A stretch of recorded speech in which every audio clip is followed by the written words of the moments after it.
But yeah, I don't think that's how you do that. Hi, and welcome back. I think tonight I'm gonna focus mainly on clearing the dash out as best I can. Probably gonna put y'all up there. Probably be some unflattering angles of me, but I have a bunch of stuff I need to take off the dash, especially the wiring harness. That needs to come off, and all the little temperature control knobs and stuff like that need to come off too. And I think,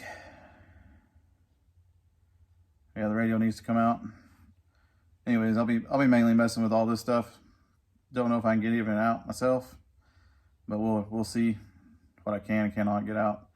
If I have to, I'll just cut the wiring harness, because I have a brand new one sitting over there. I think it's a auto wire, and we'll be rewiring the whole Bronco anyway. So, but I'll take you over there and show you exactly what I mean. Basically, there'll be all these knobs here, the wire or the radio, this wiring harness that feeds up underneath here. Need to take all that out. Might disconnect some of these linkages, but just kind of want to get all this stuff off out of the dash. That way the dash is clear and I can see what needs work on it and what doesn't. I don't believe that that's original to the Bronco. It is a, I don't know, is that an 8-track or is that it looks like an 8-track player. But anyways, be taking all this stuff off today, hopefully. And what I really like to have is this wiring harness completely out of here. But so I'm gonna set y'all back up on the ladder and get to work.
Yeah, I know that's probably not how you take that off, but I was tired. That's hot. I was tired of dealing with it, so seemed to work. Gonna have to get a new one anyways. But yeah, I don't think that's how you do that. But look at the dash. Everything's out of it. And that big wiring harness is gone. It's over here. I'm gonna have to get a new one of these anyways, because it had a bunch of JB Weld on it, as you saw. So I'll get a new one of these. And I'm probably gonna keep this wiring harness for a little while in case I need any of these switches and stuff. I got the little bezel things for these and the knobs. Yeah, there's my big fuse box for it. I got I think it's a 20-something fuse panel to go in the glove box that we're gonna use. But yeah, I'm happy to have this out.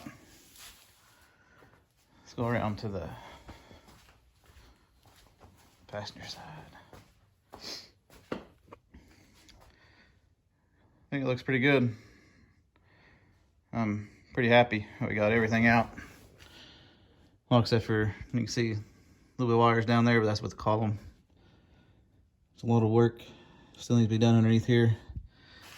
And I tried to get the defrost vents out, but I'm doing something wrong, I think.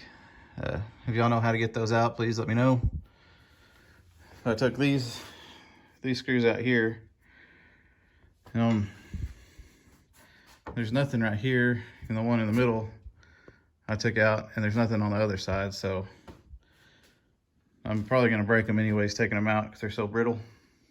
But let's get new those. But this hat's gonna come out anyway, so we can paint it and rust proof it. And this is still a big issue here. Put the level up here. I put the level up there. You can see it's to the driver's side. I'll lift this up. And it, well, you can really tell. Lift that up and it goes level, so. I do think this side has dropped. So I'll probably make sure this is level through here. Put the bushing back in. I'll raise it some. Take my measurement again. Make sure it's 17 from there to there. And if it's not, then we'll weld. Oh, there it is. Weld this to a good piece of metal. Probably, you see how much this moves, just me touching it. Anyways, weld that there. Get my cherry picker and pick it up until it's 17, and then we can mock in the floor again. Make sure we got all the stuff, edges bent right, and make sure it hits that brace. But anyways, that's all for this rest of this week. I'm gonna jump back on this, but I'm just happy to get all this cleaned and cleared out. Well, I think that'll do it for me tonight. Pretty excited with the progress we made. Glad to get all that old wiring out of there. And if y'all know how to take out that ignition key better than I did, let me know. I just got tired messing with it and dremeled it off. So, but anyways, I gotta get all that new anyways. But rest of this week, we're gonna jump back to measuring, fitting, trying to get this in. Hopefully we can get it right before Christmas, I'm hoping. This will be Monday, so hopefully by Christmas. I'm not gonna promise anything, but we'll keep measuring and manipulating stuff. what I said earlier, I was thinking if I'm gonna do that brace, make sure it's level first and then build on top of it. Or, I mean, below it and then, you know, on top of it. And then if we have to, pick this side, this up. I know my back here is falling down to the driver's side. So that's an issue. I don't know if I need to jack that up first before I mess with any of this, or if I can just make this brace level and go off it. If y'all know, please let me know. But I post every Monday, Wednesday, Friday, something over the Bronco. If I decide to do any more forging, it'll be a bonus to what we do for the Bronco. Because, yeah, I just want to keep it mainly car related, but I do like to forge and I don't want to create another channel to forge. So it'll just be a bonus. But anyways, post every Monday, Wednesday, Friday. If you like what you see, please like, comment, and subscribe. It really does help the channel out. And we'll keep on going on this until we get this Bronco done and driving it, which will be pretty awesome. But anyways, I'll see y'all next.